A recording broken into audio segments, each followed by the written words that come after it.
Hero bakunze ya Kini TV reka nongere ndabaramutse ndawe bwakeye namwiriwe bitewe naho merereye impande zine z'isi kuri microphone muri kumena ya Kini nyuma ya kamera ni Chris cameraman. Ndabibutse yuko uno munsi ari umunsi udasanzwe aho twatumiye umukozi w'Imana muri make nta muntu avuga umuntu w'umugabo mu izina atari yivuze mukanya arababwira amazina yiwe n'umukozi w'Imana yatoranizwe murona ko akiri muto ariko afise ijambo muri we yarahezagiwe avuga ubutumwa mu buryo butandukanye ndetse reka byishara byivugira reka tutabe turamutse umutumire wacu tabaye bakeye ni sawa muri hangana ikirundi kiramugora ariko turakimujyana mutu kubera ko ubundi reka dukundisha abantu ikirundi n'igiswahili burazi ko dakiza ariko reka dukundisha abantu ikirundi nawe tumwumvise yuko ateza kuvuga ikirundi neza nubwo hari mugora ariko ejo azobishobora sikweli ndiyo kabisa kabya jina yako sasa abari batwakwana dufatiriya ili bahirewe kama wanaongea na nani ndabaramkije mu izina rya Yesu nitwa Felix Ngiresa ndi mukozi w'Imana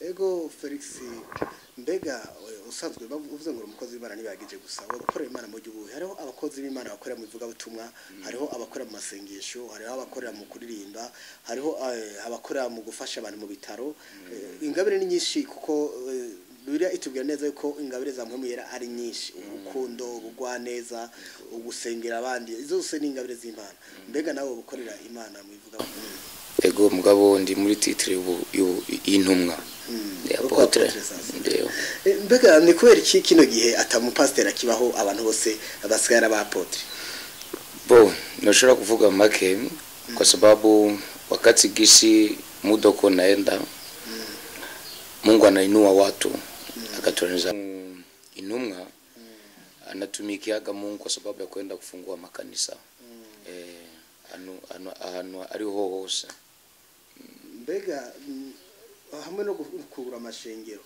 nta muntu ashaka kugura ishengero atari mu apotre no ego birashoboka n'umu evangeliste ashobora kugura ishengero ego na cyane reka ngo bazigana kabazo kuri inzu uvuga ko mu apotre mbega niko biri ka apotre bagwiriye mu gisagara gusa mugisagara mbo igeniye sheke kubera mu apotre si byiza ko aguma mu gisagara kubera mu apotre aravoyaje kagenda ahantu henshi ubundi je biranirwa ngo nimugende mu mahanga yose mubwire ubutumwa bwiza ariko tugiye kuraba makine gihe cyane none usanga abantu b'abakozi b'Imana baguma ngaha mu gisagara ariho babwiriza ubutumwa bwiza gusa mu ntara za ruguru bivuga utwari gakeha sinzi ko baruguru baba barabahevye sinzi ko bari rya jambo bavuga ngo nimurindire Yesu mu gisagara sinzi ko ari mwamukorera oya kabisa intumwa apotre hapaswi kubaki mu vile anapasha kwenda sehemu mbali akavoyaja mu mavillage anu kure akugurura agafasha n'abandi ego tumaze imisi duse amakuru sinzi ko bari kurukuru nuko yoba ari inkuru y'ukuri yuko ubu muba muri ko murategura festival mu minsi ariko twavyumvanye abantu sinzi ko ari kuri nayo mpamvu twabutumye bya ati mbega umukozi w'Imana Felix mbega bijya twumva nivyo canke n'igihuha ego nivyo tuko tutegura igikorani kitwa festival Amka Festival ego nivyo tumenyereye iryo jambo festival bakunda kurikoresha keshi mu bantu b'abapagani bari abantu bategura amakonseri b'abasani mbega ni kubera iki uno munsi n'abakozi b'Imana basigaye bakoresha ijambo festival unajua tunatumikisha maana festival festival kwanza ni ikintu gihuza abantu kandi kikakorerwa ahantu kure apana ahantu hato ama festival si kuvuga ngo kiri mu byisi gusa mugabo no muri gospel unapasha kubifanya sio kosa na bwari kosa ego urashobora gusomera umurongo mwisunga kugira mukore aya festival iki festival murashobora gusomera umurongo mwisunga kugira mutegure ivyo bitira mu bya festival kitabu ya Isaya nilitoa mu kitabu ya Isaya 60 murongo wa mbere Yesaya 60 ku murongo wa mbere ego 60 ku murongo wa mbere avuga ngo umutwe w'amajambo uravuga ngo ubwiza bwa Yerusalemu bwo mu gihe c'iherezo haguruka ukayangane kuko umuco wawe ushitse kandi ubwiza bw'uhoraho bukaba bukurasiye. Tubandaye. Ni kitu kene kimetoka ni kusema kuondoka, shimama. Yani ni katitra babu kene kamenibariki kamezagiye na njo nikapata ishurirwa yo kugera ku kantu ka amka. Ni nayo ntumbero yanyu yo kusha mutegurira festival. Mbega izuba ryari muri iyo festival abantu bitezeyemo ibiki, hazokorerwa ibiki aho iyo festival? Itakuwa izoba mu 12 le 18 kandi turazi yuko ahantu hahuye abantu b'Imana, Imana iri hagati kandi ikintu cy'Imana ishaka gusa guhuza abantu bayigarukeko. Mbega mwatumiye abantu bangana gute bazo bari muri ico gikorane? Rekaje nivugira igikorane kora ariyo mvugo tumenyera abakizwa kenshi bakoresha. Muri ico gikorane no muzo mwateguye ariyo festival yanyu, mbega mwatumiye bande, hasabwa iki kugira umuntu abe muri iyo festival? Cyambere kwanza kwinjirizo bari gratuit. Hanyuma icya kabiri niturakora affiche mu minsi iri imbere nka 2 jours, affiche zo bari bien préparé.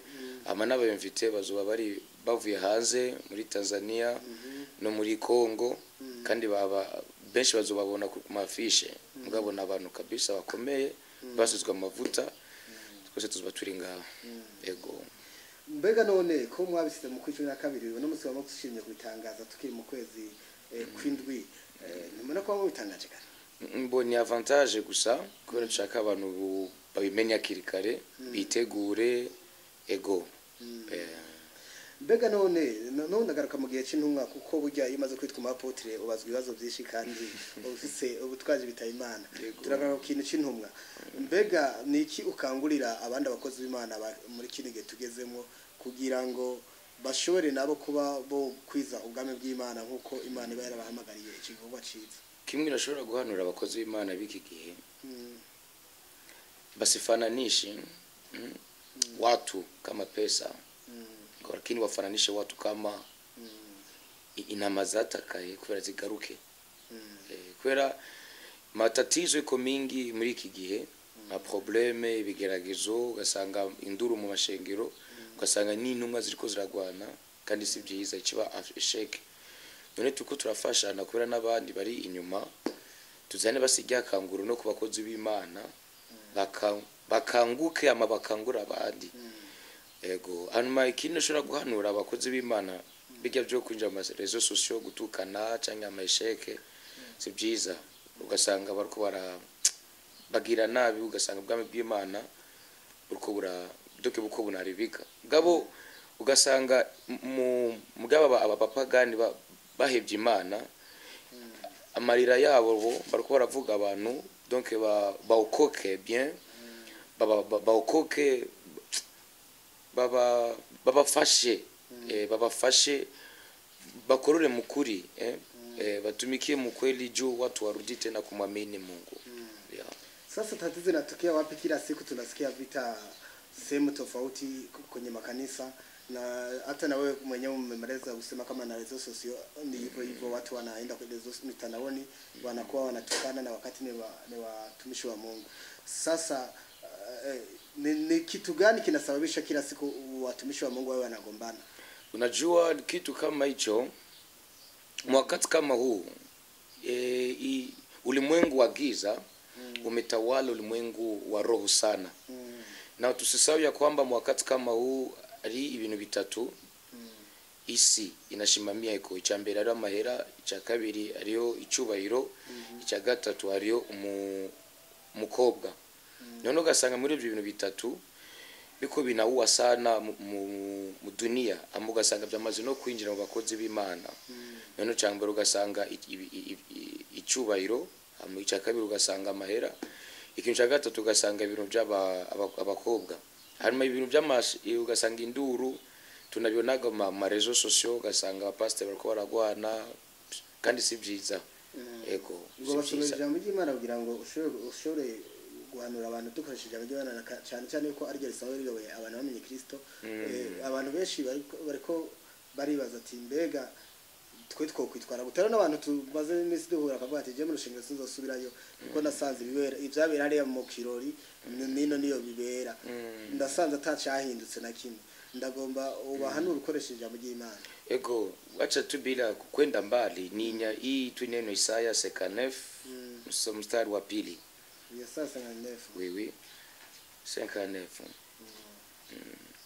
Mstari wa pili inazungumza mkiswahili na Kirundi utasoma. Lakini maovu yenu yamefarikisha nyinyi na Mungu wenu, na dhambi zenu zimeuficha uso wake, msione hata hakika hataki kusikia. Ya 59 2. Mirongo itanu n'icyenda ku murongo wa kabiri avuga ngo ariko ibigabitanyo byanyu nivyo ariko ibigabitanyo byanyu nivyo byabatandukanije n'Imana yanyu, kandi ibyaha byanyu nivyo byabakingiriye mu nyonga hayo, bituma yanka no kubumva. Ndio ikintu cha mbere ushobora kuvuga, hakuna mtu mwene alikuletea agakiza we peke alitoka muwewe. Na ndio maana aligie na kuaga na nashtuka okay, asante. Na kuaga sana nashtuka na fadhaika sana nakutana mtu anaacha kanisa kwa sababu mchungaji alimfanyia error. Lakini napenda nikwambia kwamba mchungaji pia ni mtu, lakini aliyekuita ni Mungu. Sasa usiache wokovu yako juu ya mchungaji, kwa sababu mchungaji mlikutanana naye mshakuwa watu wazima. Na usiache kwenda mkanisa. Wengi sana wameshaanza kufuata kanisa ya reseaux sociaux, Facebook, YouTube, anasikia natosheka, lakini sio kweli. Na sio bien. Na inaweza kafika wakati unaanguka mwesheke. Na kama unaona kwamba naweza nikakushauri, unaona kwamba mueglize ule mchungaji akubariki wale kwa ndani ya makosa, wewe ufunika tu macho yako na unyamanze kimya. Ukiona kama ile fasa pa kubariki, chukua begi lako, toka nenda. Kwa sababu isilete ingine vita katikati yako na Mungu. Ya, na makosa na dhambi ndio zinatuma Mungu asitusikie. Unakutana si mchungaji na Wakristo hawapatani kwa sababu ya vita. Ya hawapatani na waelewani, unakutana wavurugu kwa mavurugu, wala unakutana tena mchungaji yeye anafundisha vitu vyenye afani. Na unakutana Mkristo mwenye ambapo akingali mtoto kiimani, anapita na fadhaika anasema, kwa nini mchungaji mimi anikataze kunywa sigara na yuko naikunywa? Kwa nini mchungaji yuko anikataza nisinywe pombe na yuko naikunywa pombe? Unakutana anavunjika moyo. Na naanza sana nikagusia sana kwa wachungaji wa hii wakati ya kwamba tunapasha kusaidizana sisi wachungaji. Cha kwanza turudishe upendo katikati yetu. Cha pili tuzungumze, turudishe mazungumzo tena sana, ili makosa yetu tushauriane sisi kwa sisi, lakini tusitangaziane nje. Na cha pili tujikaze mambo ambapo sisi tunafundisha tuyafanye sisi. Yani tufundishe vitu ambavyo vile tunafanya, kwa sababu mchungaji mwema ufundisha mambo ambapo na aliyowahi yapitia na akapata ushauri. Na makosa na dhambi ndio zinafuchika uso wa Mungu ili tusione mafanikio yake. Na ndio maana kutana vita inaingia makanisa, na kutana madivision, watu wanachana, na vingekuwa vizuri, kwa sababu Yesu hakuja kutafuta watu, lakini alikuja kuunganisha mtu. Watu ni wengi, lakini alikuja kuunganisha we mtu mmoja. Na ndio maana leta usalama, kwa sababu ni mpatanisho. Asante. Reka rero tushimire ariko aradukurikirana, ariko imbere yuko turangiza reka twongere kandi tugaruke ku ijambo rivuga ngo burya Imana n'urukundo, kandi abayikunda bose akwiye gukundana. Umukozi w'Imana aje kuduha impanuro zitandukanye atubwira yuko vy'ukuri abakozi b'Imana bakwiye gukundana. Sinabakozi b'Imana gusiye tuvye abakozi b'Imana benshi harabashabona ngo uriya pastor icyarare imbere y'umukozi w'Imana bya mu rushengero rw'Imana, uyo wese n'umukozi w'Imana. Ariko tugatwereke ku ijambo rya festival aho watubiye, ariko nitwashoye kumenya ikibanza festival izoberamo. Mbega festival izoba yego wavuze ko ari tariki le 18 December zo ku 12, ariko nta kibanza twashoye kumva. Mbega izomara umunsi umwe cyangwa kizomara iminsi myinshi? Merci. Kitakuwa ni cha kisiku moja, kizoba umunsi umwe, kizoba dimanche, na kizoberaga muri Mwijabe avenue de l'Imprimerie kuva saa 7 top. Aga imande ya jamaa palikuaga isoko ya Jabe kwenye ili ya miaga kia kitere. Nikora cyo kuri tere. Ego cha football, aga kuri football, ikiatera football. Hazo bari sangahe? Saa 7 top. Okay, nibaza yuko nyamba takini tukosha kurangiza. Ego nashukuru sana, lakini kwa kifupi naweza nikashukuru sana TV ya Yakini TV. Nashukuru tena sana kabisa na kazi zenu ambazo mnafanya tunazifuatilia. Na nashukuru kwa gisi mnazidi kuinua watu wengine na kuwasapoti. Pia na mimi pia nakushukuru tena baba kwa kutujali na kutualika. Mungu akubariki na kazi zenu ziendelee kuwa. Yeah. Reka dushimire rero abariko baradukurikirana, ndakwibutsa ukore subscribe nyuma utarayikora, ukore like na share na comment. Ndavuge ko ndabakunda cyane. Kuri microphone mwari kumwe na Yakini, kuri kamera mwari kumwe na Chris photography. Nuko Imana bahezagire kandi iduhana umugisha muri cyo gikorane, uzobuhari nanje nzo ndahari kugira ngo tuze turonke ikishobora kuvyura ubugingo bwacu. Kuko nitutwumva ijambo ry'Imana tuzokwama mu vyaha, nituzobivamo, ariko nitwumva ijambo ry'Imana tuzokira cyane. Ndabashimire cyane gose abamaze bisi mu magara kuri telefone. Imana ibahezagire.